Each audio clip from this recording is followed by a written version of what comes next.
After the long, merciless winters, when the medieval peasants finally saw the first green shoots pushing through the thawing ground, their relief was not just in the warmth returning. It once again the battle against the cold and hunger. Their lives, though harsh, were a testament to endurance, ingenuity, and a quiet, stubborn hope that carried them from one season to the next. And as spring arrived, the village slowly began to stir from its winter slumber. The ice melted, the animals ventured outside, and the people turned their hands to the work of planting and rebuilding. But history, as it always does, moved forward. Prook. The struggles of the medieval peasant gave way to new dramas, new figures who would shape the destiny of nations. Among them was a woman whose story would be written in both triumph and tragedy. Pugh's name would echo through the centuries. Anne Boleyn. Anne Boleyn did not come into the world with a crown on her head or armies at her feet. Born around 1501, likely at Blickling Hall or Hever Castle, she was the daughter of Thomas Boleyn, an ambitious diplomat, and Elizabeth Howard, a noblewoman with powerful family ties. In the grand scheme of Tudor society, Anne's birth barely stirred a ripple. Yet, from these modest beginnings, something extraordinary was taking root in life that would one day tilt the course of English history. From an early age, Anne was set apart, not by her wealth, but by her mind. She was clever, spirited, and by all accounts, magnetic. Recognizing her potential, her family sent her abroad to the continent, where her education truly began. First, she served Margaret of Austria in the glittering court of the Netherlands Anne, experience few English girls could dream of. There, and absorbed the art of diplomacy, refined manners, and the subtle dance of European politics. It was in France that Anne's brilliance was truly polished. She spent years in the sophisticated courts of Queen Claude and Queen Marguerite of Navarre, learning the language of influence, elegance, flirtation, and wit, while other young women perfected their embroidery and mastered conversation, intrigue, and the art of commanding attention without ever seeming to seek it. By the time she returned to England in the early 50s, Anne was something rare. A woman who could rival the sophistication of continental courtiers, while carrying the ambition of a rising English house. She wasn't a classic beauty even. Her admirers admitted as much, but she was arresting, dark eyes that sparked with intelligence, a quick, musical voice, and a way of moving that suggested purpose just barely concealed beneath layers of courtly grace. Anne didn't just enter rooms, she changed their gravity. At a time when a woman's fate was often sealed by birth and marriage, Anne refused to drift quietly into obscurity. Beheed, she had seen the power that charm and intellect could wield in foreign courts, and she intended to use that knowledge at home. Anne Boleyn was still a young woman, then Cleaver, ambitious, untested, but history was already beginning to stir around her. The girl who returned to England was no longer just Thomas Boleyn's daughter. She was a player in a larger game, one that would soon engulf the crown itself. When Anne Boleyn returned to the English court, she was unlike anyone the nobility had ever seen. In a world full of pale-faced, modest, English roses. And was a thunderstorm electric, unpredictable, impossible to ignore. Her dark hair, bold eyes, and quick, sharp wit set her apart from the gentle, obedient ladies who filled the court of King Henry VIII. At first, she played the role expected of her, a maid of honor to Queen Catherine of Aragon.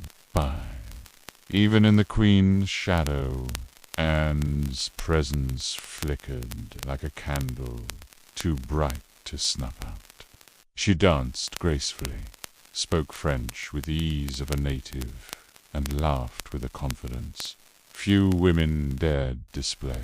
Men noticed, women gossiped, and the court buzzed quietly about the striking Bullinger. It wasn't long before she caught the most dangerous attention of all the king himself. Henry VIII was no stranger to flirtation. His court was a playground of whispered promises and secret liaisons. But Anne was different. She didn't swoon at his compliments or fall eagerly into his arms, like so many others had. She teased, she challenged, she refused. Henry, a man used to instant adoration, was captivated. The more Anne held him at arm's length, the deeper he fell. Letters passed between them, filled with declarations of love, frustration, longing. Henry offered her the role of royal mistress, the most powerful unofficial position at court, and, astonishingly, said no. She would not be just another conquest, a forgotten mistress lost to time. If Henry wanted her, he would have to make her his wife. It was a gamble so audacious that it stunned the court. After all, the king was already married. His queen, Catherine, was beloved by the people and fiercely protected by her nephew, the Holy Roman Emperor. The church itself would have to be defied for Henry to claim it, but Anne didn't flinch. She had lived in the courts of Europe, where queens wielded soft power from behind lace fans and painted smiles.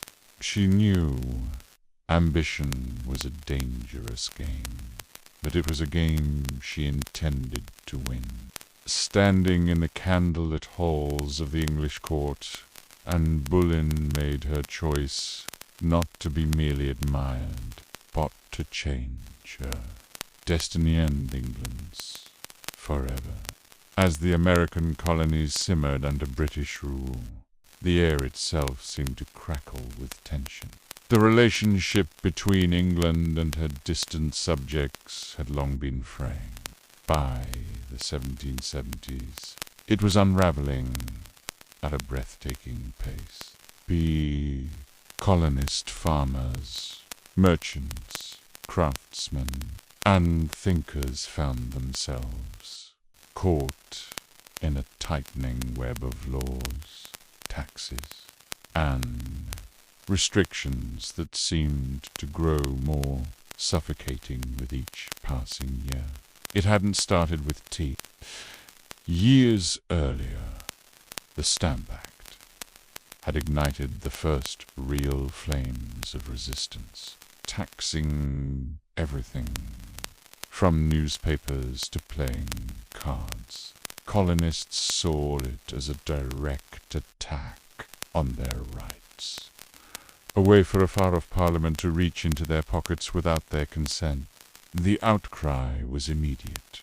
Petitions, protests, and fiery speeches filled town squares and taverns. Merchants organized boycotts, refusing to sell British goods until the taxes were repealed.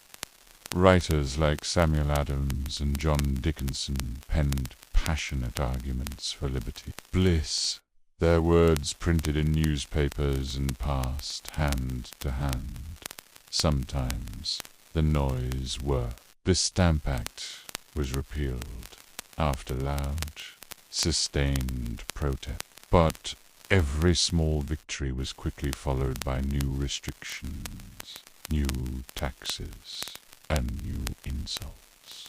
The Townshend Acts, for example, slapped duties on essentials like paper, glass, and paint. Again, the colonists rose in protest, refusing to accept that they could be taxed without a voice in Parliament. For many, it wasn't about the money, it was about the principle. They were being treated not as citizens, but as subjects, ruled from across an ocean by a government that didn't know their name. Boston became the beating heart of resistance. The Sons of Liberty, a secretive and passionate group of patriots, grew louder and bolder. In 1770, tensions exploded into violence when British soldiers fired on unarmed civilians in what became known as the Boston Massacre. Blood stained the cobblestones, and trust between the colonies and the Crown was shattered. By 1773, the colonies were teetering on the edge of open rebellion. The final insult came not as a new law or a new tax, but as a seemingly harmless shipment of tea. The British East India Company, struggling financially, was granted a monopoly on tea sales in the colonies. The Tea Act allowed the company to sell tea directly to the colonists, cutting out the middlemen and slashing prices. On the surface, it looked like a good deal. Tea would be cheaper than ever, but the colonists saw the trap. The hated tea tax remained in place, and accepting the cheaper tea would mean acknowledging Parliament's right to tax them without their consent. For many, that was simply unthinkable. The news of the Tea Act spread like wildfire. Merchants saw their livelihoods threatened by the monopoly. Patriots saw it as a test of their resolve. In Boston, the reaction was especially fierce. Public meetings swelled with angry citizens. Newspapers burned with fiery rhetoric. The Sons of Liberty vowed that no East India Company tea would be unloaded, sold, or drunk on American soil. Across the colonies, ships carrying the controversial tea were turned away. In ports from New York to Charleston, the message was clear. We will not be bought. But in Boston, 3 ships, the Dartmouth, the Eleanor, and the Beaver, arrived and anchored in the harbor. Royal officials refused to let them leave without unloading the tea. The colonists refused to let the tea come ashore. A standoff began, the tension tightening with each passing day. As December 16th, 1773 dawned, the city was on edge. The deadline for unloading the tea had arrived. If the tea wasn't offloaded and the tax paid, customs officials would seize the cargo by force. Thousands of Bostonians packed into the Old South Meeting House, spilling out into the streets. Samuel Adams, the fiery voice of the resistance, presided over the gathering. Speaker after speaker denounced the Tea Act and urged action. But what could be done without sparking outright war? As the afternoon wore on, riders brought grim news. Governor Thomas Hutchinson refused to let the ships leave. The tea would be seized, the tax collected, the king's law enforced. The crowd buzzed with fury. Samuel Adams stood and spoke. This meeting can do nothing more to save the country. The signal was clear: action would be taken. Outside the law, as twilight deepened, figures moved through the shadow. Ordinary men, their faces blackened with soot, some wearing blankets and feathers in imitation of Mohawk warriors, made their way to Griffin's Wharf.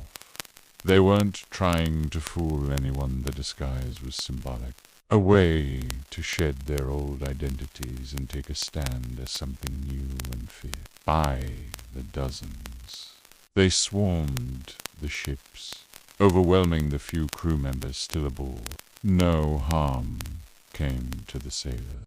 They were simply pushed aside and watched in silence. With hatchets and clubs, the disguised colonists split open the wooden chests, the fragrant smell of fresh tea spilling into the cold night air. Chest after chest, 342 in total, was broken and dumped overboard, the heavy splashes echoing across the still waters of the harbor. Spectators watched from the wharf, silent and awed.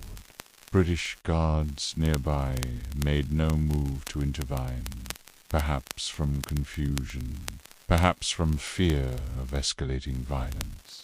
The discipline was extraordinary. No cargo was stolen. No one raided the ships for valuables. Only the tea, the hated symbol of British oppression, was targeted.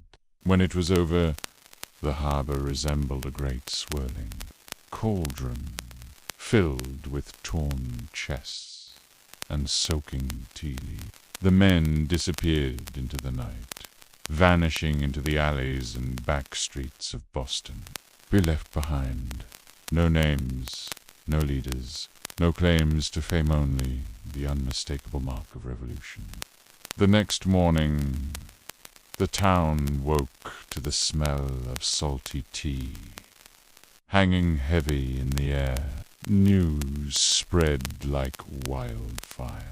Among patriots, there was predafious, swelling pride that ordinary men had stood up to the meatiest empire in the world. Among loyalists and moderates, there was horror. The destruction of property was reckless and dangerous. Had the colonies crossed a line they couldn't walk back from? Governor Thomas Hutchinson raged in his mansion, furious not only at the destruction but at the message it sent. If the king's authority could be defied so brazenly in Boston, where else might rebellion spark? British officials were stunned. They had expected protests, boycotts, maybe another riot. They hadn't expected organized, disciplined revolutionaries to calmly destroy tens of thousands of pounds of royal property without so much as breaking a window. The ship's captains could only watch helplessly as their cargo disappeared beneath the waves. The loss would be tallied at over £10,000, a fortune. The real loss wasn't measured in pounds or ruined tea. It was measured in trust, in loyalty, in the fragile illusion that Britain still ruled her colonies with consent. The night the tea sank, something deeper rose to the surface. A shared, undeniable truth. The age of peaceful protests was ending. A reckoning was coming, and Boston was ready. When word of the Boston Tea Party reached London, the reaction was swift and furious. 2 British officials. It was not simply a protest, it was rebellion.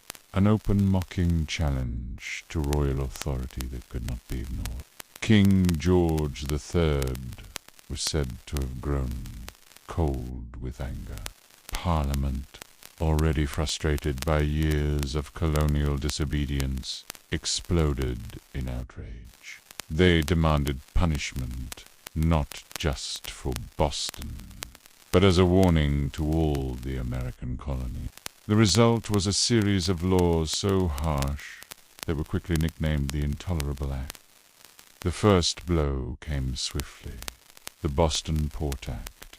In one brutal stroke, Parliament ordered the closure of Boston's bustling harbour, the economic lifeline of the city, until the destroyed tea was paid for and order restored.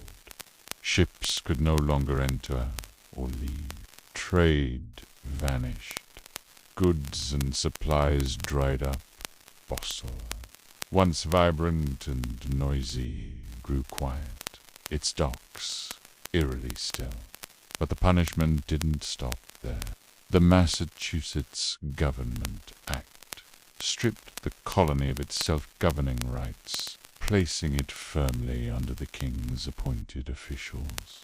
The Administration of Justice Act allowed royal officials accused of crimes to be tried back in Britain, a clear message that British authorities were untouchable, and to make sure the colony's new force was an option.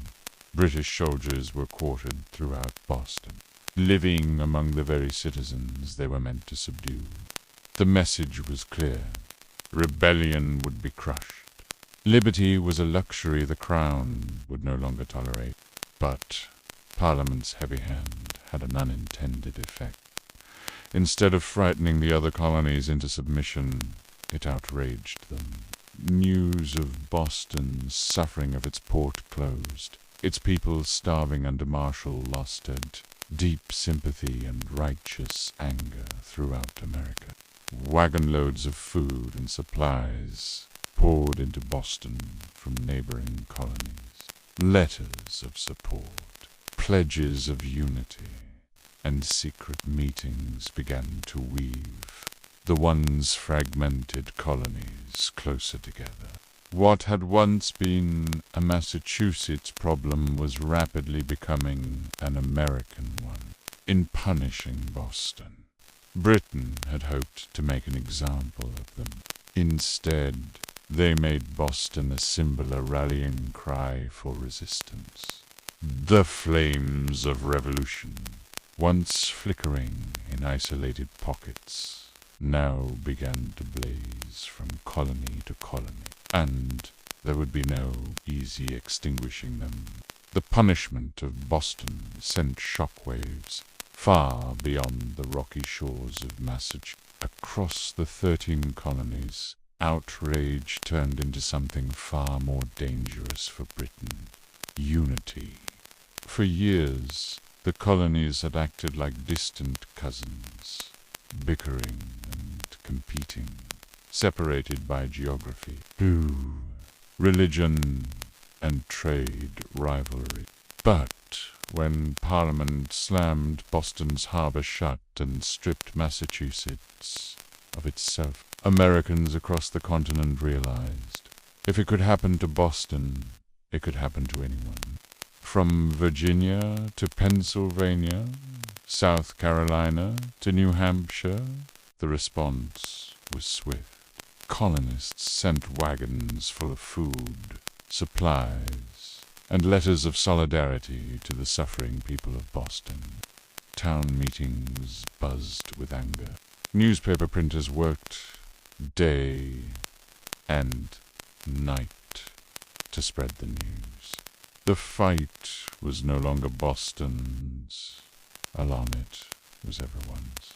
And so, in September 1774, something unprecedented happened. The First Continental Congress convened in Philadelphia. For the first time, representatives from 12 of the 13 colonies gathered under one roof to discuss a unified response. Men like George Washington, Patrick Henry, John Adams, and Samuel Adams, once merely regional figures, now stood together as architects of a movement that was growing larger by the day. Their goal, at least officially, was not yet full independence. Most still hoped for reconciliation, for a return to the old relationship of mutual respect under the British Crown. Bah! Beneath the polite debates and carefully worded petitions, a deeper understanding was taking root. The colonies could no longer afford to stand separately. At the Congress, they agreed to a sweeping boycott of British goods. B pledged mutual support in the face of further British aggression, and they made it clear any attack on one colony would be considered an attack on all. In taverns and meeting houses across the continent, ordinary people began using words that had once been whispered only in private. Unity, resistance, liberty. In bringing the hammer down on Boston, Britain had imagined it would crush rebellion. Instead, it had welded the colonies together into something far more dangerous. A people who, despite their differences, were beginning to think of themselves not as scattered provinces, but as Americans. The winds of revolution were no longer just stirring, they were gathering into a storm. And it was too late for Britain to stop it. The night the tea sank into Boston Harbor, it wasn't just crates that were destroyed. It was the illusion that the American colonies could remain loyal subjects forever. Boston Tea Party lit a spark that no king, no army, no distant parliament could ever snuff out. 4 centuries after its abandonment, Carroll lay hidden beneath the shifting sands of the Soup Valley, its pyramids and plazas slowly swallowed by time. Travelers passing by the strange, rounded hills had no idea that beneath their feet lay the ruins of a civilization older than the pyramids of Egypt. To them, these were just natural mounds, curiosities shaped by wind and weather, not by human hands. The world forgot Carroll, and the secrets it held remained locked in the earth, waiting for someone to listen. It wasn't until the late 20th century that Carroll's voice would be heard again. In the 1990s, Peruvian archaeologist Ruth Shady led a team into the Soup Valley, driven by curiosity and a growing sense that these hills might hide something extraordinary. What they found would rewrite the story of human civilization in the Americas. By painstaking layer, the sand was brushed away. Beneath it emerged walls of carefully cut stone, grand staircases, sunken plazas, and towering pyramids, a city far older than anyone had imagined. Radiocarbon dating confirmed the unbelievable. Carroll was over 4,600 years old, thriving at the same time as the earliest civilizations in Mesopotamia and Egypt. This was a discovery that shook the foundations of archaeology. Before Carroll, scholars believed that civilization in the Americas developed much later, shadowed by the great empires of the Old World. Carroll changed everything. It proved that the Americas had birthed monumental architecture, complex urban life, and social organization independently. Long before the rise of the Incas or the Maya, 234, Ruth Shady and her team found not just stone and rubble, but the remnants of life. Musical instruments, fishing nets, textiles, quippus, and even offerings made to the gods. Each artifact told a story of a people who had built a society with vision intelligence, and profound creativity. Carroll's rediscovery was more than an academic triumph. It was a resurrection. A civilization that had slept beneath the desert for thousands of years now stood revealed under the open sky once more. Pitch pluses kissed by the same winds that had once carried the sounds of flutes and the laughter of children. Today, Carroll is recognized as a UNESCO World Heritage Site, a fragile, priceless link to humanity's earliest dreams of building, belonging, and believing. The sands had hidden Carawell, but in the end, the stones endured, waiting for someone to listen, to see, to remember. Carroll stands today as a silent giant, a reminder that civilization's roots stretch far deeper than we once believed. Among its pyramids and plazas, the ancient stones whisper a story that reshapes our understanding of humanity, a journey, a story, not of conquest and bloodshed, but of harmony, ingenuity, and hope. Long before the towering empires of Greece, Rome, or even Egypt, the people of Carroll were building something extraordinary. They raised pyramids without the wheel, mapped the stars without written record, and created a thriving society rooted music, ritual, and engineering, all without leaving scars of war upon the land. In an era often defined by conflict, Carroll offers another vision of what civilization can be. A society that valued connection over conquest, knowledge over domination.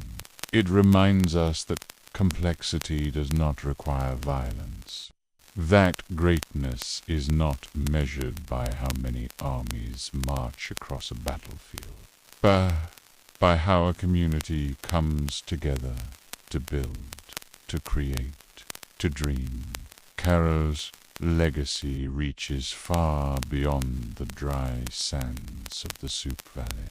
It challenges old assumptions that civilization had a single cradle, that urban life and monumental architecture belonged first to the old world. Carroll proves that humanity's spirit of innovation and aspiration arose independently in many corners of the earth, shaped by different hands but driven by the same eternal desires. To endure, to celebrate, to reach toward the divine. Today, walking among Carroll's weathered ruins, you can almost hear it, the pulse of drums, the low hum of flutes, the murmur of traders, bargain in the plazas, the laughter of children racing through stone alleys under a sky of endless stars. Their lives, their dreams, their stories are still with us, etched into the bones of the earth. Carroll teaches us that even when civilizations fall, their spirit can endure, sleeping under sands, waiting to be remembered, waiting to inspire again. In the great timeline of human history, Carroll shines not just as a relic of the past, but as a beacon for the future, reminder that even in the harshest deserts, even under the heaviest sands, the seeds of wonder, wisdom, and peace can take root and build a world that reaches for the star.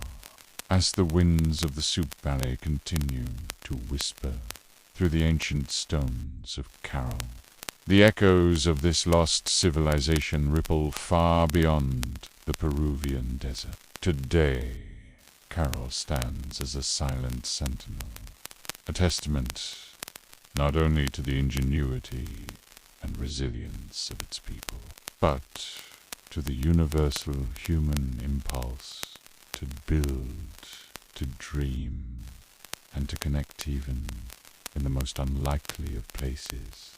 The city's rediscovery has reshaped our understanding of early civilization, challenging old assumptions and reminding us that greatness can emerge in many forms, under many suns, 1 to 3.